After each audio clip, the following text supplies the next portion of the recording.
Hi friends, எல்லோரும் எப்படி இருக்கீங்க? நம்ம இன்னைக்கு my love in the country sir episode 14ல என்ன நடக்குதுன்னு பார்க்கலாம். நம்ம லாஸ்ட் எபிசோட்லேயே பார்த்துருப்போம். நம்ம ஹீரோயின் மயோமை பற்றின உண்மையை தெரிஞ்சுக்கிட்டு இருந்திருப்பான். அவ தான் சைசமோன், மயோம் ரெண்டுமே அவ தான் அப்படிங்கிற உண்மையும் தெரிய வந்திருக்கும். அதுவும் அவங்க வாலெட்டை தெரியாத மிஸ் பண்ணியிருக்க அதை எடுத்து பார்த்துறான். அதனாலதான் எல்லா உண்மையும் தெரிஞ்சிருக்கும். அந்த வாலெட்டை கொண்டு வந்துட்டு நம்ம ஹீரோயின்ட்டு கொடுக்க அவங்க நான் சைசமோன் கிடையாது, நீங்க தப்பா புரிஞ்சுக்கிட்டு இருக்கீங்க அப்படின்ட்டு பொய்ய சொல்லி மழுப்பலான ட்ரை பண்ணிக்கிட்டு இருப்பாங்க. அதோட தானே முடிஞ்சிருந்துச்சு இந்த எபிசோட் ஸ்டார்டிங்லேயே. ஆக்சுவலாக அவங்க ஒத்துக்கிட்டாங்க, நான் தான்ப்பா சைசமோன், ஆனால் வேற யாருக்கிட்டையும் சொல்லிடாதீங்க ப்ளீஸ் அப்படின்னு சொல்லிட்டு கேட்க, சரி என்ன காரணம்னு சொல்லு, அதுக்கப்புறம் நான் உன்னைய வெளியே சொல்லலாமா வேணாமாங்கிறத நான் யோசிக்கிறேன்னு கேட்குறதுக்கு அவங்க ஒரு ப்ராஜெக்டுக்காக ஒத்துக்கிட்டு இருந்திருப்பாங்க இல்லையா, ஒரு படம் பண்ணுறதுக்காக. அந்த ஸ்டோரி புக்கை கொண்டு வந்து மனாகிட்ட கொடுத்து இதுக்காக தான் அப்படின்னு சொல்ல, ஆக்சுவலாக அந்த கதையும் இதே கதை தான் நம்ம பார்த்துக்கிட்டு இருக்கோம் இல்லையா, அதே கதை தான் my love in the country side.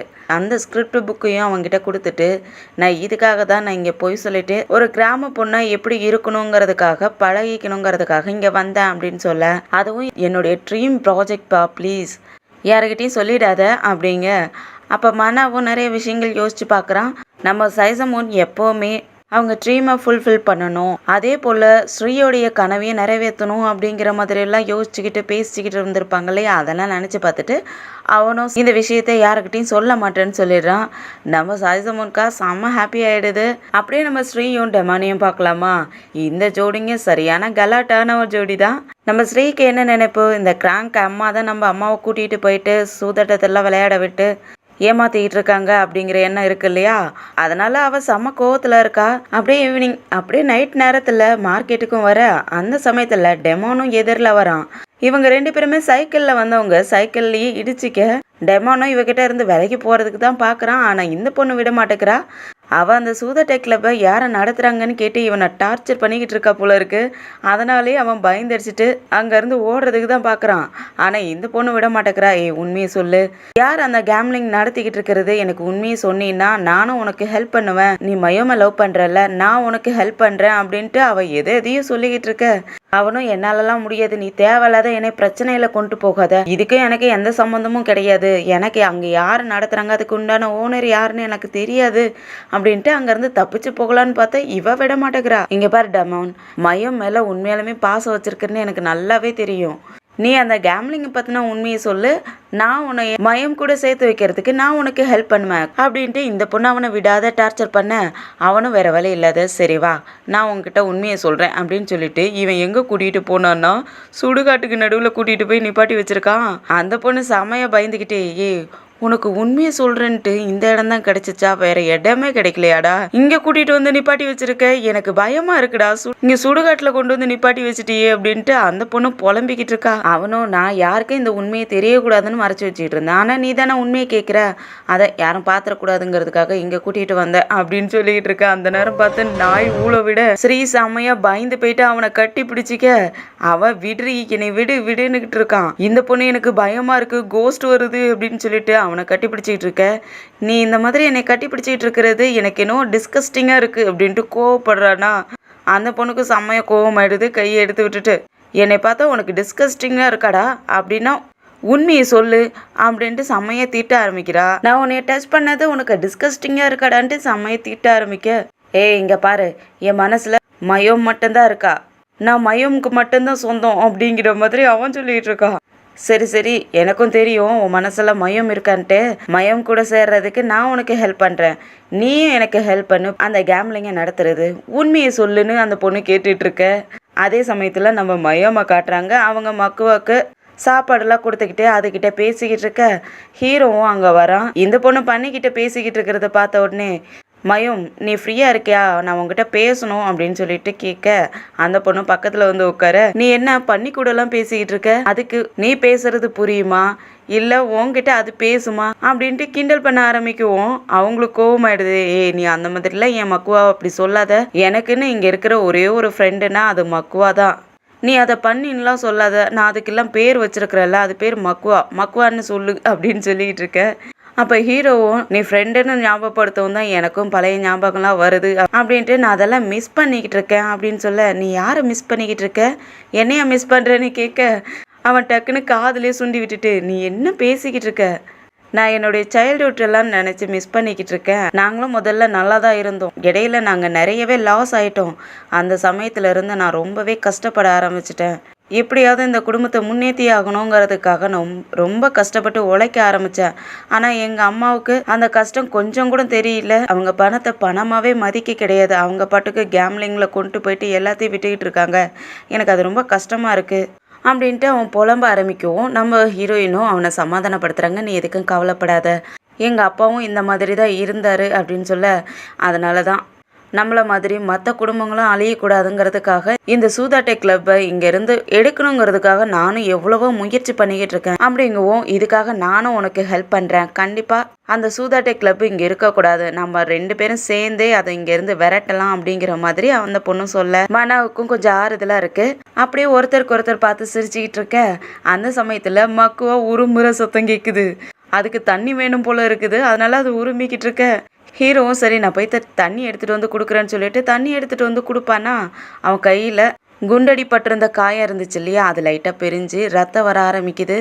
அதை பார்க்குற மையோமும் இது என்ன ரத்தம் வருது, வா நான் உனக்கு ட்ரெஸ்ஸிங் பண்ணி விடுறேன்னு சொல்லிட்டு கூட்டிகிட்டு போகிறாங்க. அப்படி இங்கே சுடுகாட்டில் என்ன நடக்குதுன்னு பார்க்கலாமா. ஸ்ரீ நீ மயம் கூட சேர்றதுக்கு நான் உனக்கு ஹெல்ப் பண்ணுறேன்னு சொல்லியே இந்த டெமோனும் உண்மையை சொல்கிற மாதிரி வந்துடுறான். அது வந்து அந்த கேம்லிங்கோட உண்மையான ஓனர் யாருன்னா அப்படின்ட்டு இழுத்துக்கிட்டே இருக்க. அந்த சமயம் பார்த்து திரும்பவும் நாய் ஊழ விட அவள் திரும்பவும் கத்திக்கிட்டு அவனை பிடிச்சி கட்டி பிடிச்சிக்கிட்டு அழுதுகிட்டு இருக்க. அவன் என்னை விடுன்னு கத்திக்கிட்டு இருக்கான். அந்த சமயத்தில் இந்த பொண்ணு பின்னாடி பார்க்க அங்கே உண்மையாலுமே ஒரு பேய் நிற்குது. அதை பார்த்துட்டு செம்மையாக பயந்து போயிட்டு அங்கே பேய்னு கையை காட்ட, ஏய் நீ என்ன சொல்கிறாங்கள, பேயெல்லாம் இல்லை அப்படிங்க, அங்கே பாருடா திரும்பி பாருடாங்க. திரும்பி பார்த்ததான் தெரியுது அங்கே ஒரு பேய் நின்றுட்டு இருக்கு. இவனும் ஷாக் ஆகிட்டு அது பேயில மனுஷங்க தானே அப்படின்னு சொல்ல, உண்மையாலுமே மனுஷங்களா அப்படின்ட்டு ஸ்ரீயும் கேட்க, அந்த சமயத்தில் அந்த பேய் நான் உங்களுக்கு கொல்லாமல் விட மாட்டேன்னு சொல்ல 2 பேருமே செமையா பயந்து போயிட்டு கத்த ஆரம்பிக்க. ஸ்ரீயெல்லாம் ஒரு படி மேலே போயிட்டு அவன் மேலேயே ஏறிக்கிறா. அந்த பேயும் கொஞ்சம் கொஞ்சமாக பக்கத்தில் வரு. ஸ்ரீயும் என்னை தூக்கிட்டு ஓடுறாங்க, பேய் பக்கத்தில் வருதுடா, தூக்கிட்டு ஓடுறான்னு கத்த. அவனால் அங்கேருந்து அந்த ஷாக்கில் நடக்கவே முடியல. இவ பயத்தில் என்னை விடுறான்ட்டு அங்கேருந்து இறங்கி ஓடி போயிடுறா. இவனால் காலை எடுத்தே வைக்க முடிய மாட்டேங்குது. நம்ம ஸ்ரீயா ஓடின ஓட்டத்தில் அவங்க சைக்கிள் எடுத்துட்டு செம்ம ஃபாஸ்ட்டாக பறந்து போகிறாங்க. இந்த சைடு அந்த பேயும் கொஞ்சம் கொஞ்சமாக பக்கத்தில் வந்து அவன் மேலே கையை வைக்க அவன் செம்மையாக பயந்து போயிட்டு திரும்பிட்டு எட்டிட்டு ஒரு உத விட மூக்கிலே அடிபட்டுருச்சு. பொத்துனி கீழே விழுந்துட்டு கத்த ஆரம்பிக்கிறா. ஆக்சுவலாக இவனுடைய தங்கச்சி தான் அங்கே இருந்திருக்கா. அவன் மூக்கிலலாம் ரத்தம் வத்திட்டு அழுதுகிட்டு இருக்கா. ஏய் கிராங்க், நீ இங்கே என்ன பண்ணிக்கிட்டு இருக்க, ஏன் இந்த குளத்தில் வந்தேன்னு கேட்குறதுக்கு, ஆமாம் நீ என்ன பண்ணிக்கிட்டு இருக்க, ஸ்ரீ பண்ண ட்ரிக்கில் எல்லா உண்மையும் உளர்றதுக்கு பார்த்துக்கிட்டு இருக்க, அதனால தான் உன் பின்னாடியே வந்துட்டு டைவெர்ட் பண்ணுறதுக்காக வந்தேன்னு சொல்ல, ஏய் நான் உண்மையான ஓனர் யாருன்னு சொல்ல பார்த்தேன்னா அந்த ஜென்ரலை தான் சொல்கிறதுக்கு போனேன், நீ எதுக்கு தேவையில்லாத பிரச்சனை பண்ணி விட்டுட்ட அப்படிங்க. நீ ஜென்ரலை மட்டும் சொன்னீன்னா விட்டுருவாங்களா, அப்படியே தேடிட்டு வர மாட்டாங்க, இங்கே யார் நடத்துகிறாங்கன்ட்டு, அப்புறம் நம்மளை தானே கண்டுபிடிப்பாங்க அப்படின்ட்டு அவ திட்டிகிட்டு இருக்கா. எங்கே நம்ம ஹீரோவுக்கு மயம் கட்டெல்லாம் போட்டு விட்டுட்டு மந்திரெல்லாம் போட்டுக்கிட்டு இருக்காங்க. நான் பண்ணுற மேஜிக்லேயே உன்னுடைய காயெல்லாம் அப்படியே ஆறி போயிடணும் அப்படின்னு சொல்லிட்டு சும்மா விளையாண்டுக்கிட்டு இருக்க. இவங்க பண்ணுற குறும்பத்தனத்தெல்லாம் பார்க்குற நம்ம ஹீரோவுக்கும் என்ன நினச்சானே தெரியல. டக்குன்னு அந்த பொண்ணை கிஸ் பண்ணுற மாதிரி பக்கத்தில் போக அந்த சமயத்தில் நம்ம ஸ்ரீ அங்கேருந்து பறந்தடிச்சு ஓடி வந்தா இல்லையா, அவள் அவங்க வீட்டுக்கு பக்கத்துலேயே வந்துட்டான். அங்கேயே மூச்சு வாங்கிட்டு சைக்கிளை நிப்பாட்டிட்டு நின்றுக்கிட்டு இருக்க. அந்த சமயத்தில் ஒரு நிழல் தெரியுது. அவன் மேலே யாரோ கையை வைக்கிறாங்க. அப்படியே இவ செம்மையாக பயந்து போயிட்டு கத்த ஆரம்பிச்சிடுறா. பேய்னு கத்த ஆரம்பிக்க, கண்ணெல்லாம் மூடிக்கிட்டு கத்தவும் அங்கே வந்திருக்கிறது யாருன்னா இந்த ஜேடும் சூச்சாயும் தான் வந்திருக்காங்க. பேயா என்ன கத்திக்கிட்டு இருக்க, பேய்ன்னுட்டு அப்படின்னு சொல்லவும் சூச்சாய் செம்மையாக பயந்து போயிட்டு என்ன பேயா அப்படின்ட்டு அவன் மேலே தொத்திக்க. இந்த சத்தெல்லாம் கேட்குற நம்ம ஹீரோயினும் அவங்க 2 பேரும் கிஸ் பண்ற மாதிரி எல்லாம் போனாங்க. 2 பேரும் விலகிட்டு இங்க ஓடி வந்து பார்க்க ஸ்ரீ செம்மையா பயந்து போயிட்டு அலறிக்கிட்டு இருக்கிறா. ஹீரோவும் பக்கத்துல போயிட்டு கையை வைக்க அவ பயந்து போயிட்டு என் கோஸ்ட் என்னை ஒன்றும் பண்ணிடாத ப்ளீஸ், என்னை கொண்டுடாதன்னு கத்திக்கிட்டு இருக்க.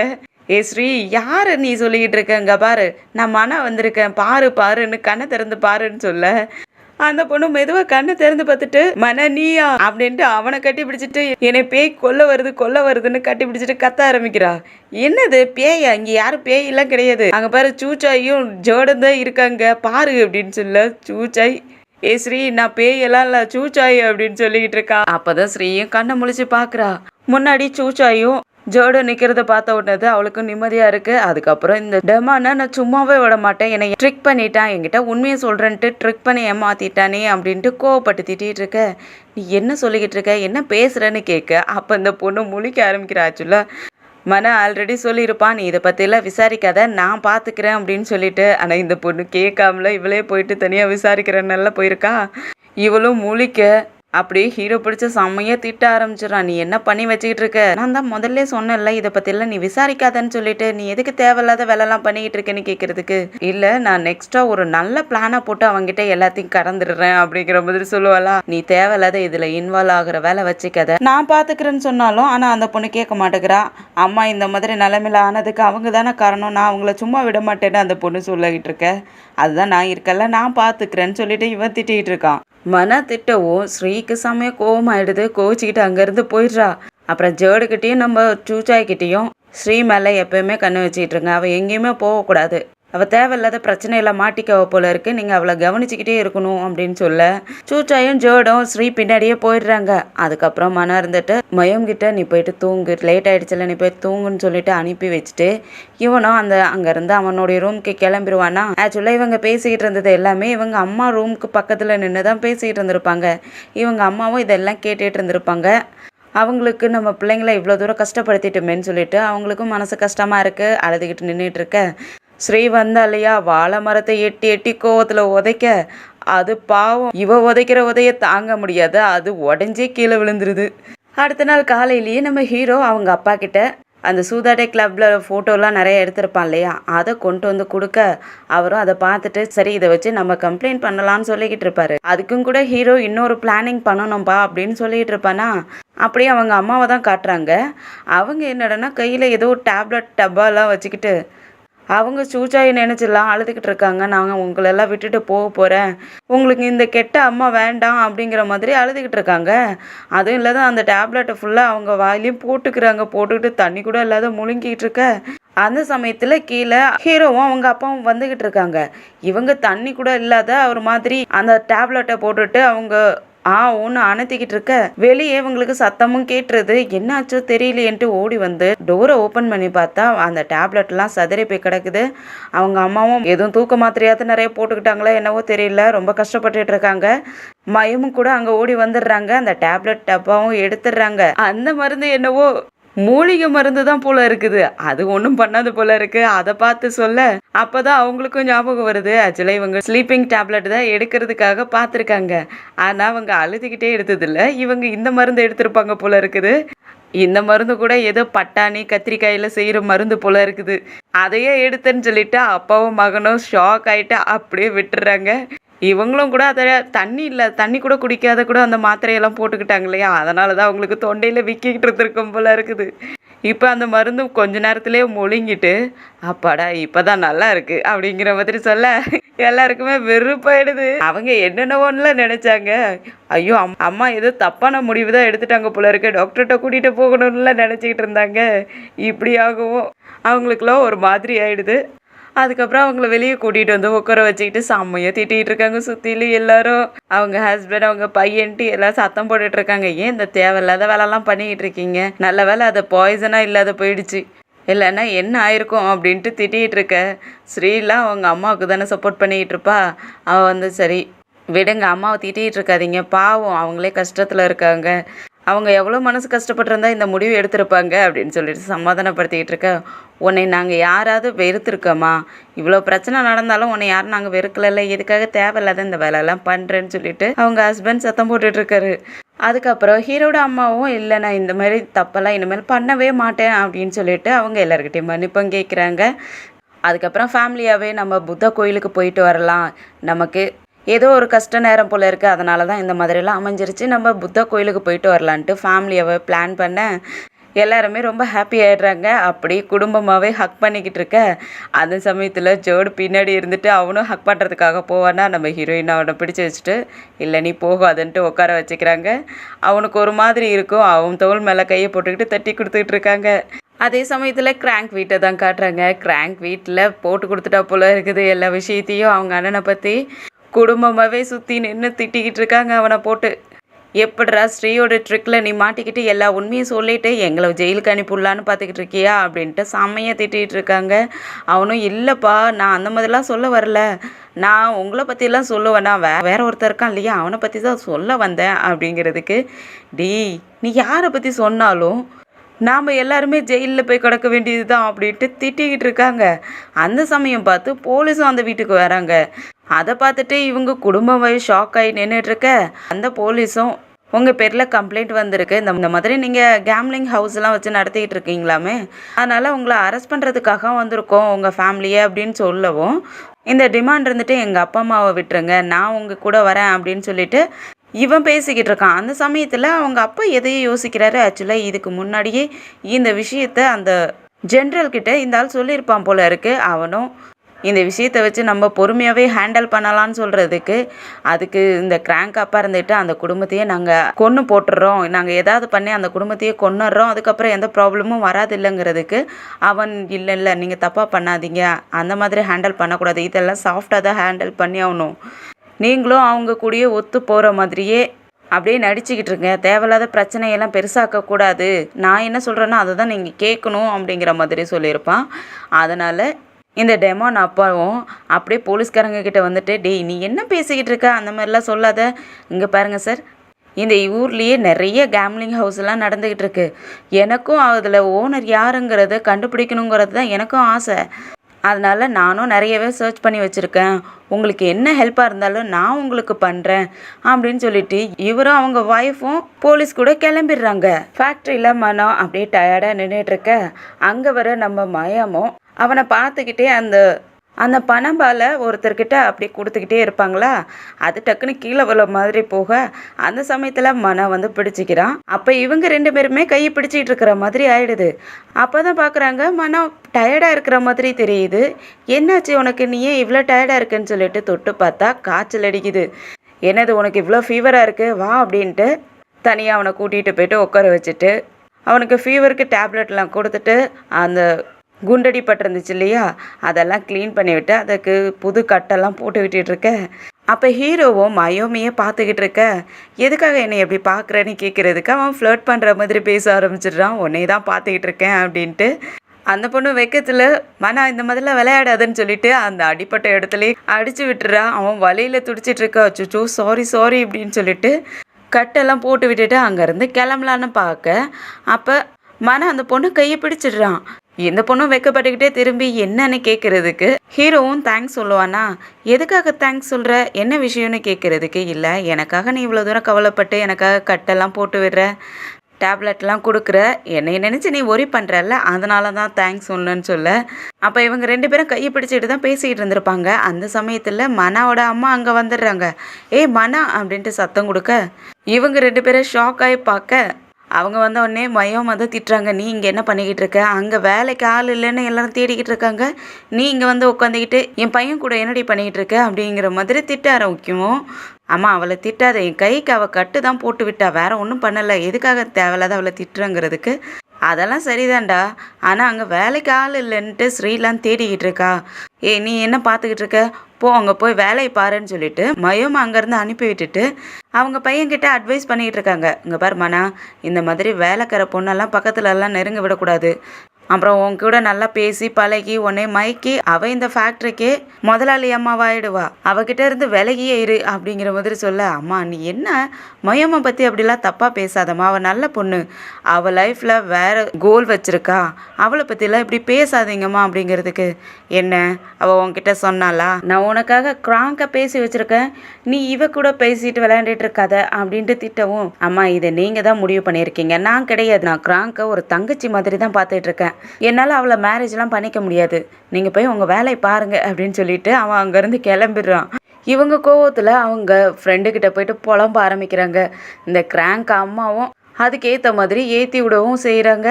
மன எப்பயுமே உன் பேச்சு தானே கேட்பான், இந்த மயம் வந்ததுலேருந்து இப்போ உன் பேச்சை கேட்கறது இல்லை போல இருக்குதே, நான் நினைக்கிறேன் உன் பிள்ளை ஏமாற்றி அவள் இந்த இடத்துக்கே முதலாளி அம்மாவாக ஆகிடலான்னு நினைக்கிறேன், அதனால தான் இந்த மாதிரிலாம் செடியூஸ் பண்ணிக்கிட்டு இருக்காளாட்டுக்கு, நீ உன் பையன்கிட்ட இருந்து இந்த மயமை வேலைக்கு வைக்கிறதுக்கு பாரு அப்படின்ட்டு அந்த லேடியும் ஏதோ ஈவிலாக ஐடியா கொடுத்துக்கிட்டு இருக்க, அதுக்கு ஹீரோட அம்மாவும் நான் மயோமையும் மனோவையும் பிரிக்கிறதுக்காக எனக்கு கிராங்கோட ஹெல்ப் தேவைப்படுது அப்படின்ட்டு இவங்க 2 பேரும் பிளான் போட்டுக்கிட்டு இருக்க, இவங்க 2 பேரும் பிளான் பண்ணது இந்த கிராங்கை மனோ கூட விட்டு மனோவை செடியூஸ் பண்ணுறது தான் வேலை போல இருக்குது. அதுதான் பிளான் பண்ணியிருப்பாங்க போல இருக்கு. அந்த பொண்ணு வந்துட்டு மனோவுக்கு குண்டடிப்பட்டிருக்குது இல்லையா, அதை பார்த்துட்டு அச்சுச்சோ மனோ உனக்கு குண்டடிப்பட்டுருச்சா, உன்னை பார்க்கறதுக்காக தான் ஓடி வந்தேன், நான் சாப்பிட கூட இல்லை நான் இதை கேள்விப்பட்டு அப்படின்னு சொல்லிட்டு குழஞ்சு பேச ஆரம்பிக்கிறான். அவனுக்கு ஒரு மாதிரி ஆக்வர்டாக இருக்கு. இவன் விடாத கையை பிடிச்சிக்கிட்டு கொஞ்சி பேசிக்கிட்டு இருக்க, அவன் இல்லை எனக்கு ஒன்றும் ஆகலை, நான் நல்லா தான் இருக்கேன், என்னை விடுன்னு சொல்லிட்டு அங்கேருந்து ஓடுறதுக்கு தான் பார்க்குறான். ஆனால் அந்த பொண்ணு விட மாட்டேங்கிறா. அந்த சமயத்தில் ஸ்ரீயும் சூச்சாயும் அங்கே வராங்களா. அவங்க பார்த்துட்டே கிராங்க் நீ வந்திருக்கியா, என்ன மனவை பார்க்கறதுக்காக வந்தியா அப்படின்ட்டு கேட்க, ஆமாம் அவருக்கு இந்த மாதிரி குண்டடி பட்டுருச்சுன்னு கேள்விப்பட்டேன், அதுலேருந்து எனக்கு சாப்பிட கூட தோணலை, எனக்கு ரொம்ப கஷ்டமாக இருக்குது அப்படின்ட்டு ரொம்ப ஆக்டிங் பண்ண ஆரம்பிக்க, அப்புறம் ஸ்ரீயும் சரி நாங்கள் சாப்பிட தான் போகிறோம் வா சாப்பிடலாம் அப்படின்னு சொல்லிட்டு அவளையும் கூட்டிகிட்டு போயிட்டு சாப்பிட்றதுக்காக விட அவள் மனோவுக்கு பரிமாறுறேன்னு சொல்லிட்டு சாப்பாடெல்லாம் போட்டு கொடுத்துட்டு இருப்பாள. அந்த சமயத்தில் மனோவோட அப்பா அங்கே வர, அவர் வந்துட்டு மன பக்கத்தில் உட்காரலான்ட்டு தான் வருவார். இவ என்ன பண்ணிடுறா, டக்குன்னு போயிட்டு இவ மனோ கூட உட்காந்துக்கிறா.